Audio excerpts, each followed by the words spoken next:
Listo, se fue.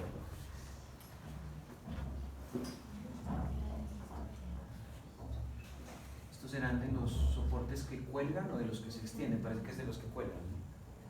Si no, esto está como... por ejemplo, la perspectiva de Luis, creo que... José Luis, ¿cierto? No es muy buena para mirar el Pues, relativo. eso es lo que se Bueno, okay. Listo, entonces no echemos chisme por el Watt y revisemos esos códigos. Entonces, en principio el paquete clave aquí es yo lo llamo así, descomponente, ¿cierto? Así se llama el paquete, descomponente. Entonces ya saben ustedes pues qué es lo que hay que hacer cuando uno va a instalar en R una paquetería.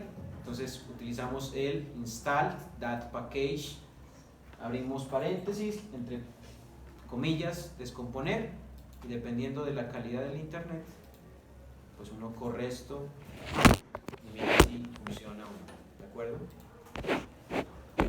Entonces ahí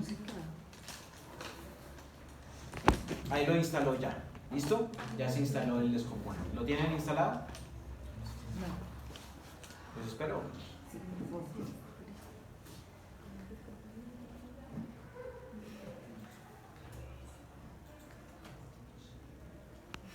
¿Qué paquete, profe? Descomponer. Descomponer. Ahí la primera línea de código. Ya. Ojo que este script tiene derechos reservados. Luego, con la segunda línea, pues lo que hago es activar, ¿cierto? Entonces le doy library, descomponer, entonces lo corro. Luego voy a activar, como esto es un problema básicamente de series temporales, entonces voy a utilizar el tseries, ¿cierto? Entonces es la tercera línea de código la que voy a activar. Y aquí es donde voy a hacer la importación. Voy a hacer la importación de la data, entonces voy a irme a donde ustedes la hayan colocado. En mi caso, yo la tengo,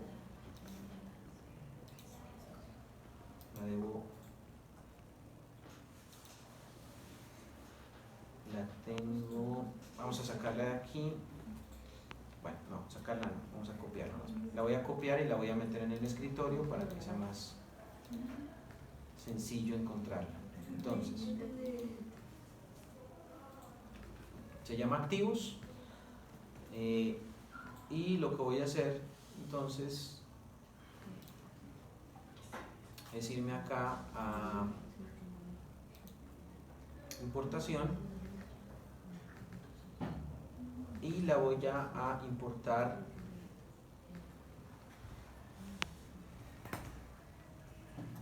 yo voy a darle a ver de Excel, aunque me parece que no estaba como Excel, estaba como CSV, me parece. ¿Perdón? A mí no me dejó importar. ¿No importó? Entonces debe ser con Reader. Sí, es. Entonces vamos a darle from text Reader, voy a ensayarla y a ver si me funciona, parece que sí. Sí, mira aquí dice CSV Important Dependencies, entonces es con esa, ¿de acuerdo? Con Reader, con esa es con la que hacen la importación. Ahí tengo que esperarme a que coloque las instalaciones para la importación. No me acordaba que R puede ser harto en ese sentido. Me voy al browse y ubico en el escritorio mi archivo, que es activos. Y le doy open, reviso la preview, que todo está en orden, y efectivamente aquí no está en orden.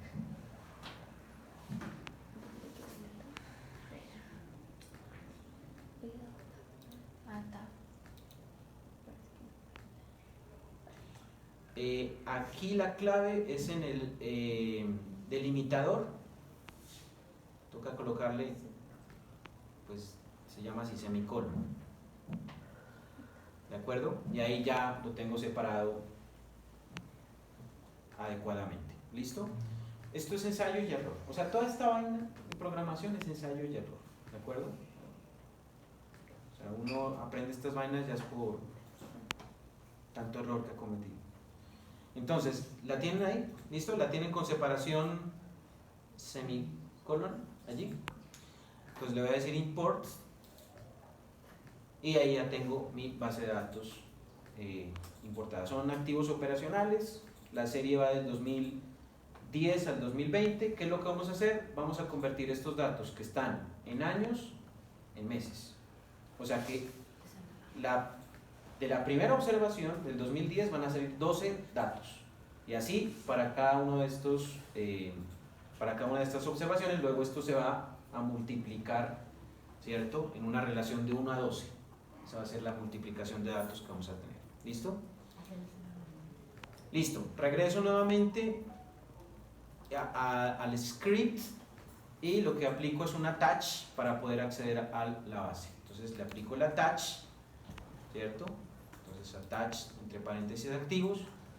Y aquí el otro componente importante, de hecho el más importante para que funcione este ejercicio, es el temp_disac, ¿de acuerdo? El paquete temp_disac es el que nos permite hacer la desagregación temporal, ¿de acuerdo?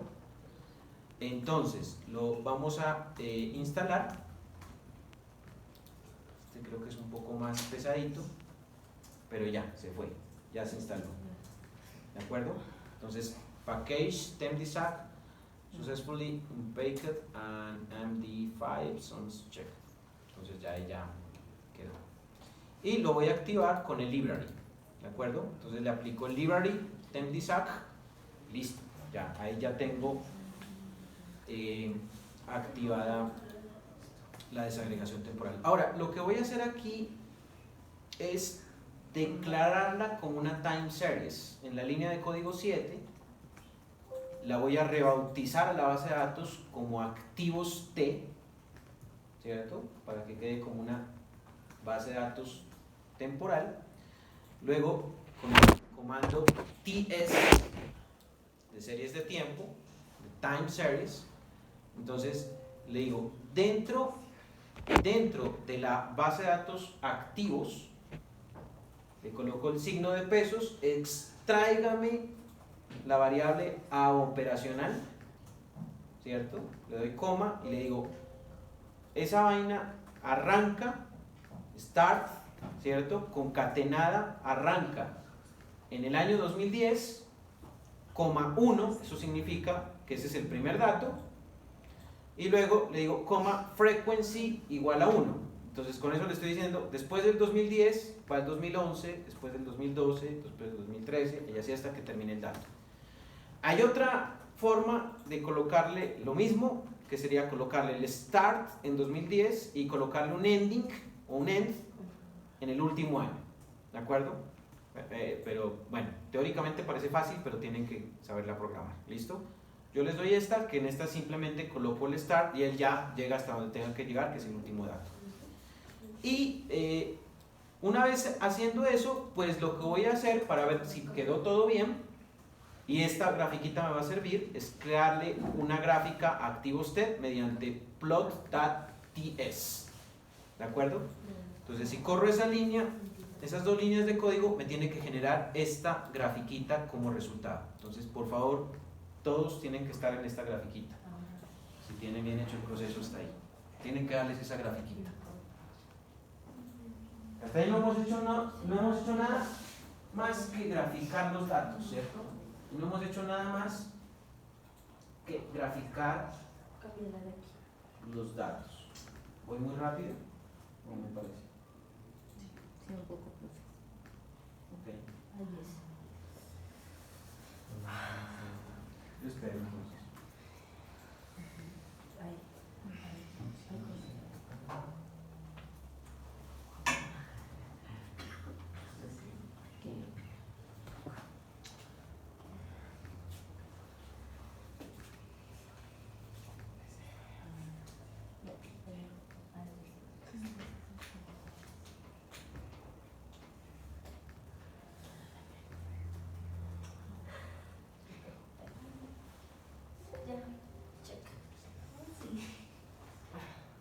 Ay, le gané a eBay. Resulta que había hecho una importación y no me la habían hecho llegar y ya me dieron la resolución del caso. Bueno, ¿la tienen? Sí.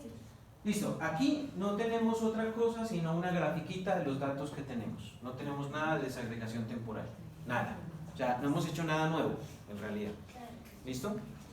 Ahora, me voy a regresar y vamos a aplicar el primer método. ¿De acuerdo? El primer método. Yo no sé por qué esto me lo cambia. Método. El primer método es el de Litterman-Max-Lock. ¿De acuerdo?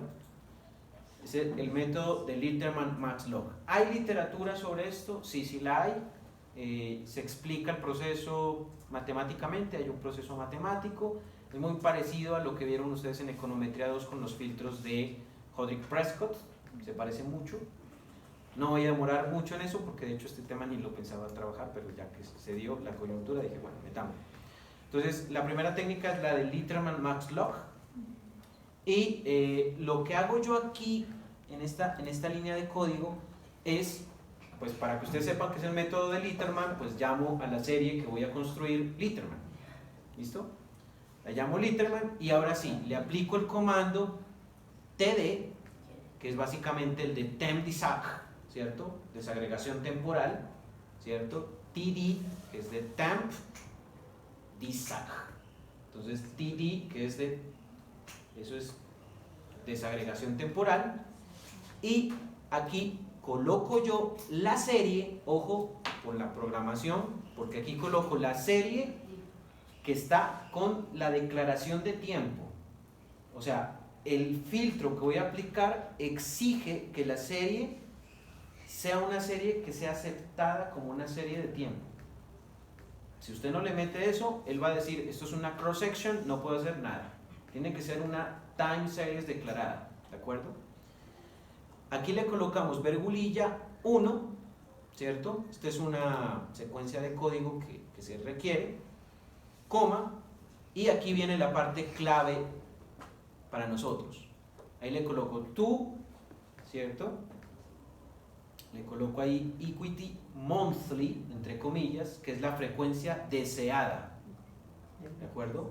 Es la frecuencia deseada a la que yo quiero recolocar o resignificar la serie en la nueva temporalidad, ¿de acuerdo? Entonces aquí lo que estoy haciendo es diciéndole, transfórmeme este dato que está anual. Básicamente eso lo hago en esta primera sección, por eso les decía, por defecto la virgulilla va en 1, porque estoy asumiendo que esa es la totalidad, y le digo, ese dato que es la totalidad, ahora llévelo a una frecuencia de 12 datos, ¿de acuerdo? Y le doy coma aquí y le digo, eso se tiene que hacer mediante el método de Litterman-Max-Lock. Ya eso ya es por defecto. Y todos los demás códigos que sigan de aquí en adelante van a hacer exactamente la misma cosa y lo único que van a cambiar va a ser la parte del método. ¿De acuerdo? Entonces la voy a correr. Esta es la clave que nos tiene que correr. Así run. Permítanme ver. Listo. No tiene que haber error allí. ¿De acuerdo? Esa tiene que correr tal cual. No tiene que haber error. ¿De acuerdo? Si hay error, ya alguna cosa hice. No, yo corrí solamente la 11. La 11. Yo corrí la 11. Ahora yo voy a crear, como es la primera versión, la voy a llamar activos 1. Activos 1 ya es la serie desagregada. Y le voy a decir, predígala basada en Litterman. ¿De acuerdo? Con el código número 11 lo que hice fue darle la instrucción para que pueda crear la serie. Pero crearla efectivamente lo hago con la línea de código 12, en donde ya le doy un nombre, le digo se llama activos 1 y haga la predicción, porque de hecho es una predicción, pero de alta frecuencia. O sea, estoy pasando un dato que tiene baja frecuencia a un dato de alta frecuencia. Y eso es lo que hago con esta línea de código 12, en donde creo la serie. Entonces, por favor, miren que aquí se crea la serie. Déjenme ver aquí en el Global Environment.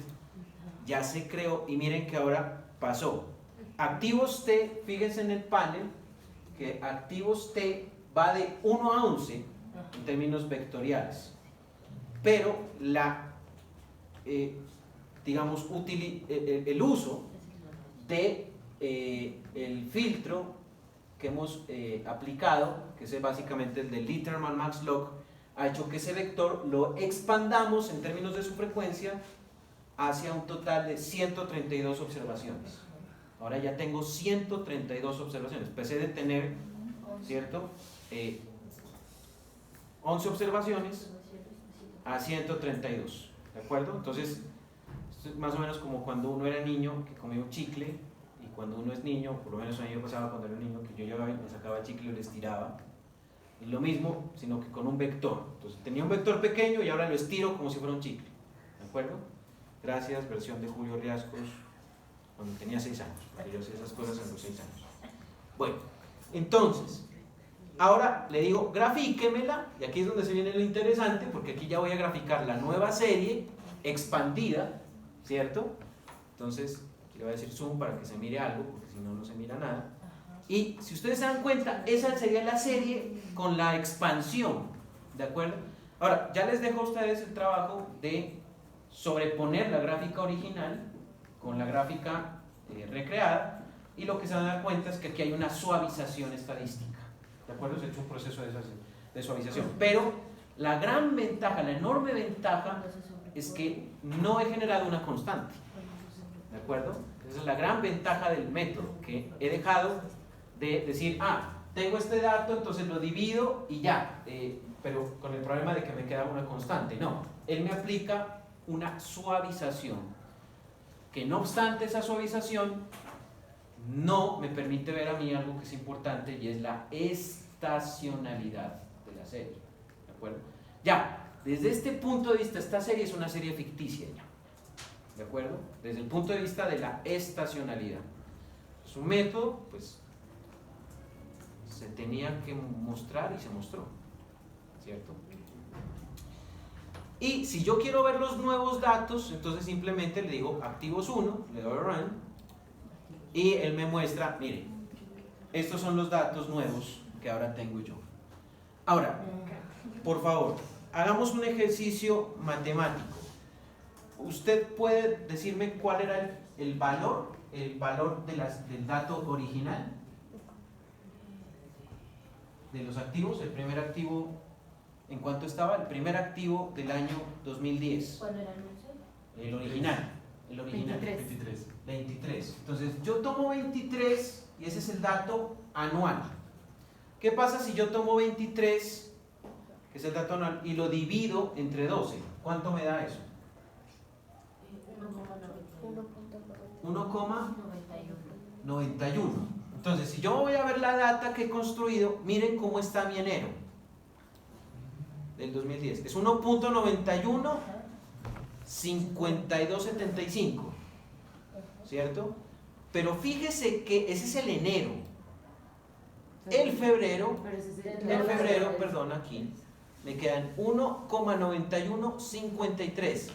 Tiene una ligera variación, o sea, se está moviendo en el 1,91, pero ya no es una constante como si hubiéramos aplicado método uniforme, ¿de acuerdo?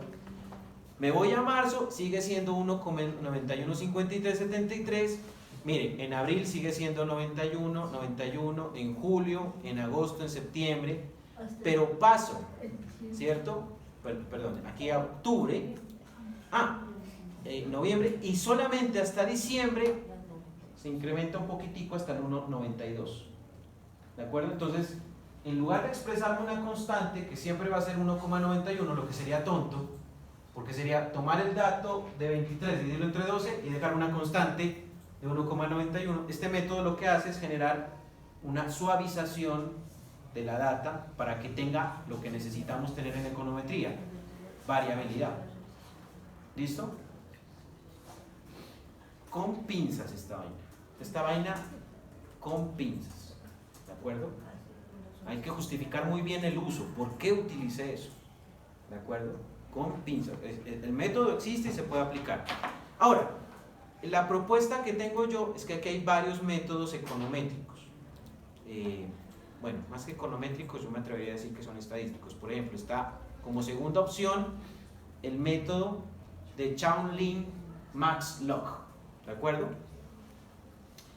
Entonces, misma carreta, yo voy a ejecutar todo el bloque de una vez. ¿Listo? Voy a ejecutar el bloque todo de una vez.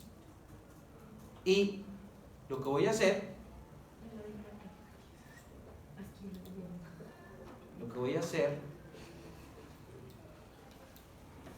es ver la diferencia gráfica entre los dos métodos. Entonces, esto es el método de Shaolin y este es el de Litterman.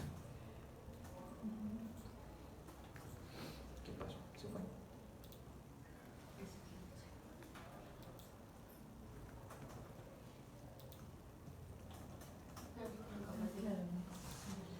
Este es el método de Litterman.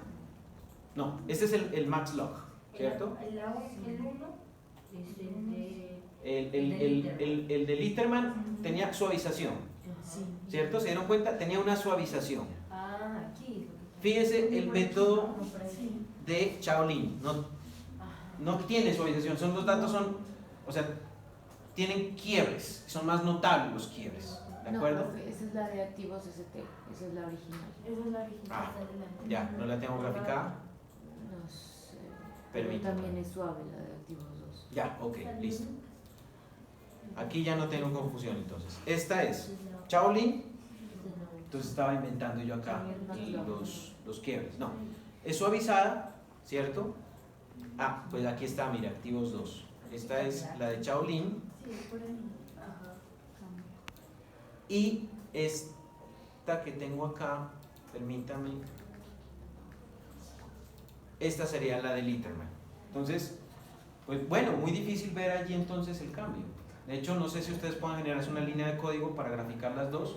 Si lo logran hacer y las logran sobreponer, se van a dar cuenta que son prácticamente iguales, Sí. ¿cierto? Sí. Deben tener alguna pequeña diferencia, pero es mínima. ¿Listo? Yo no sé si al final me coloco una línea de código donde grafico todo. Voy a aplicar otro bloque, que es el método de Shaolin Mearns Ecotrim. De hecho, Ecotrim es el nombre de un software viejo que hacía lo mismo. Técnicas viejas, econométricas, el método Ecotrim, que fue básicamente más pensado en transformar series anuales en series trimestrales, pero después ya se puede, digamos, personalizar a cualquier otra temporalidad. Entonces, aquí tengo nuevamente el plot. Voy a mirar cómo me queda la graficación. Esta es la graficación. Dense cuenta, por favor, dense cuenta que el cambiecito está al principio, en la cola, cuando arranca con un crecimiento, después cae y después vuelve a subir, como si fuera una cuadrática y después se eleva, ¿de acuerdo? Entonces es como el cambio con respecto a los otros métodos. Si usted hace la comparación, por ejemplo, con los métodos anteriores, en los métodos anteriores esa colita no estaba de esa manera. Bueno, a ver, voy a utilizar este. Eso, ahí. Fíjense que la colita no estaba tan levantada, estaba más, suena chistoso, pero así es, pues la colita aquí está más caída y en la otra gráfica está más levantada, ¿cierto?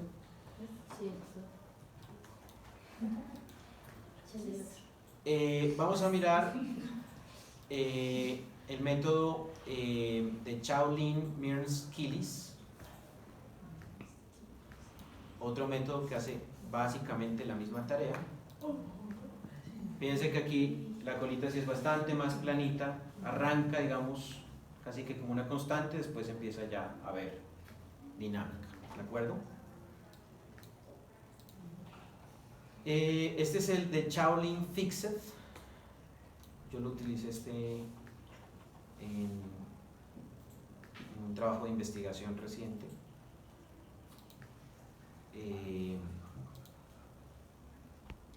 Fíjense que este es el menos suavizado de los que tenemos, como que el más tosco se podría decir en términos de la graficación, ¿cierto? Sigue teniendo suavización, pero la suavización es la más tosca aquí.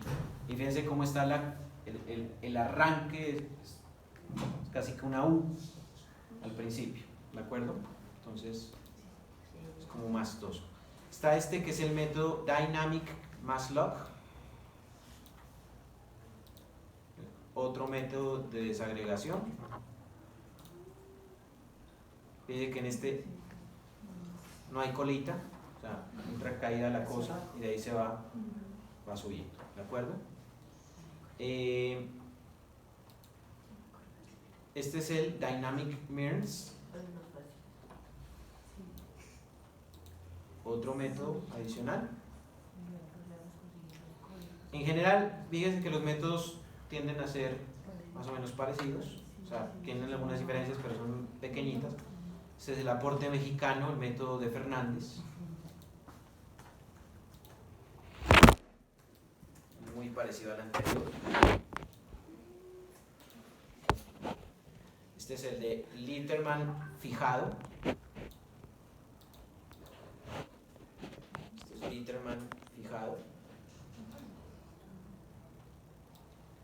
En general, miren que pues uno ya va viendo que pueden haber mayorías que convergen, entonces uno se queda con cualquiera de las mayorías que convergen. Es decir, la técnica aquí no es tanto que exista una prueba de hipótesis que me diga cuál es mejor, porque en realidad todas son estimaciones, pero uno se puede quedar con el factor común denominador que miraban en el colegio, con las que tengan más convergencia, con cualquiera de ellas que tengan convergencia. Lo que va haciendo uno es descartando las más cuadradas, las más antiestéticas, digamos. ¿Listo? Este es el método de Denton-Cholet, también lo utilicé para un estudio, me dio buenos resultados en algún momento. Aquí está solamente Denton, sin Cholet. Entonces, fíjense que aquí me da una curvatura como muy pronunciada al principio, miren, ¿cierto? Muy, como poco, pero esto sucede al principio, después tienden a aparecerse, ¿de acuerdo? Entonces el arranque le cuesta aquí, y está el método de mínimos cuadrados, ¿de acuerdo? Porque también hay una técnica de mínimos cuadrados, y pues yo sé que ustedes le deben tener mucho cariño, pero miren lo que hace los mínimos cuadrados en la práctica, pues es un método uniforme. Es lo que pasa cuando usted toma un dato, lo divide y le queda 1,91 y la deja como constante, pues le va a dar una línea constante hasta que haya el nuevo año y cambie.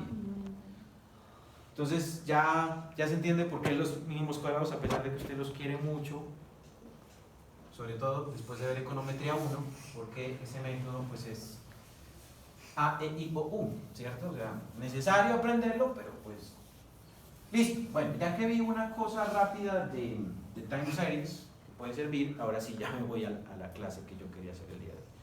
Entonces ahí les dejo los métodos para que los tengan.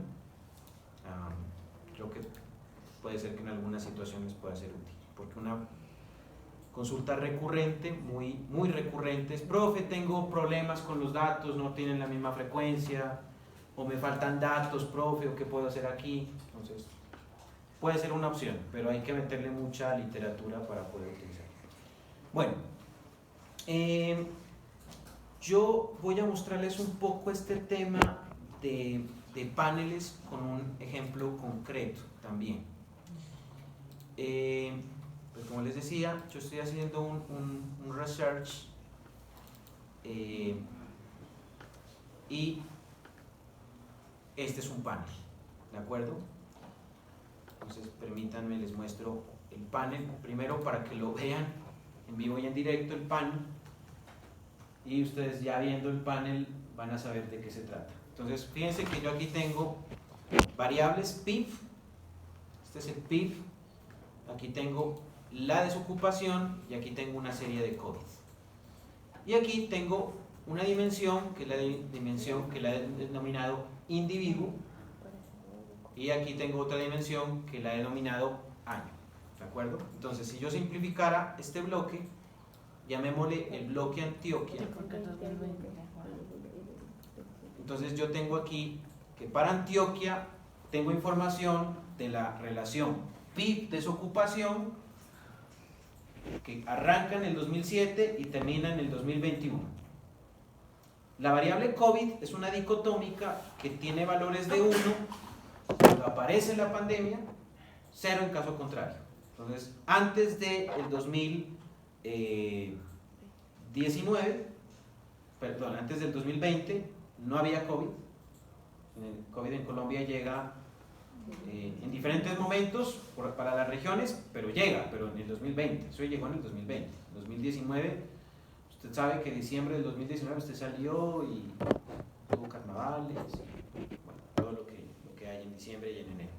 Pero llegó enero, ni bien pasaron 3 meses, 4 meses, ya empezó a llegar el COVID a diferentes regiones. Entonces, esa dicotómica aparece así. Y ese es un bloque, y llamémoslo el bloque Antioquia. ¿Cuál es el problema si yo quiero hacer un modelo econométrico con esa información? Tengo pocos datos, ¿cierto? O sea, ¿con eso qué hago? Alguien me podría decir, profe, ¿puedo aplicar una técnica de desagregación temporal? Por eso fue que me acordé que tenía yo el script de desagregación temporal, por eso fue que lo mostré, ¿de acuerdo? Entonces alguien puede decir, yo puedo aplicar una técnica de desagregación y puedo tomar ese PIB de Antioquia y esa desocupación de Antioquia y expandirlas, convertir el dato de 2007, que es solamente un dato, en 12 y expandirla y tener otros datos que son datos artificiales, ¿de acuerdo? Pero yo preferí utilizar bloques, entonces fíjese que ahora utilicé el bloque atlántico y el bloque atlántico tiene esta connotación, es otra región, otros datos, mismas variables, pero otros datos, mismo periodo de tiempo, misma dicotómica. Y lo que voy a hacer es como si estuviera armando un edificio. Entonces coloco Antioquia, después coloco Atlántico, después coloco Bogotá, después coloco Bolívar, Boyacá, Caldas, Caquetá, Cauca, Cesar, Córdoba, Cundinamarca, Chocó, Huila, La Guajira, Magdalena, Meta, Nariño, Norte de Santander, Quindío, Risaralda, Santander, Sucre, Tolima y Valle del Cauca. ¿Y esto qué me posibilita a mí? Me posibilita tener un total de 360 observaciones, pero con una característica espacial. Porque sí, son los datos de desocupación, son los datos de crecimiento, pero están organizados por regiones, ¿de acuerdo? Y hay un ciclo, entonces arranca del 2007, termina en 2021, termina una región y arranca otra región repitiendo el bucle, una y otra vez hasta que se terminen los datos. Eso se llama panel. Y nosotros no hemos trabajado con esos datos, ¿de acuerdo? Entonces, les cuento un poco por qué nace la historia. Como yo les decía, en el Congreso Regional de Economía, yo estaba haciendo una exposición en la que yo mostré esto. Y no sé si ustedes asistieron a esa exposición que yo hice, pero un profesor de otra universidad, un ingeniero creo, me dijo, profe, tiene que aplicar unas pruebas. Yo le dije, sí, las apliqué, pero el problema que tengo es que tengo pocos datos. Claro, si yo quiero hacer el análisis para Nariño, mi gran problema es que no tengo datos. Entonces, ¿qué es lo que hace uno? Tomo Nariño como si fuera un ladrillo y empiezo a complementar a Nariño con los datos de otras regiones hasta que llene toda Colombia. Y ya no me queda el análisis para Nariño únicamente, sino me queda el análisis para Colombia. Pero yo puedo analizar Nariño, porque está dentro de Colombia, ¿de acuerdo? Y lo más loco es que la puedo analizar aplicando una técnica de filtrado como la que usted aplicó en el taller, diciendo Nariño doble igual a 1 y dándole prioridad, o colocándole i punto Nariño y sacando el dato específico de Nariño dentro de Colombia. ¿De acuerdo? Que fue la técnica que yo utilicé. Ahora, a esto se le llama un panel. Vamos a diferenciar conceptualmente qué es un micropanel y un macropanel. ¿De acuerdo? Entonces, un micropanel se llama micro porque su connotación es más estática. ¿De acuerdo? ¿Y cuándo es estática? Cuando usted tiene más individuos que tiempos. Entonces, yo aquí tengo, fíjese, ¿Cuántas regiones hay en Colombia? Aquí expresadas. Pues aquí está Antioquia, Sumen, Atlántico, Bogotá, Bolívar, Boyacá, Caldas, Caquetá, Cauca, Cesar, Córdoba, Cundinamarca, Chocó, Huila, La Guajira, Magdalena, Meta, Nariño, Norte de Santander, Quindío, Risaralda, Santander, Sucre, Tolima, Valle del Cauca. 24. Bueno, Creo que son 23. yo conté Bueno, 24. ok. ¿Y cuántos tiempos tengo? Entonces, del 2007 al 2021 tengo 15. Tengo 15. Entonces, ¿qué tengo más? ¿Individuos o tiempos? Individuos. Eso es la característica de un micropanel. ¿De acuerdo? Como el micropanel se va a basar más en los individuos, se va a parecer más a una cross-section. Por lo tanto, va a tirar más el micropanel hacia las características de una serie de corte transversal. ¿De acuerdo? Entonces, mitad de la micro 2 que dirigimos hacia la de corte transversal y mitad de la econometría 1 que dirigimos a ello. ¿De acuerdo? Si hubiese pasado lo contrario, entonces yo tengo pocos individuos, pero tengo mucho tiempo, entonces eso se acerca a una estructura de un macropanel.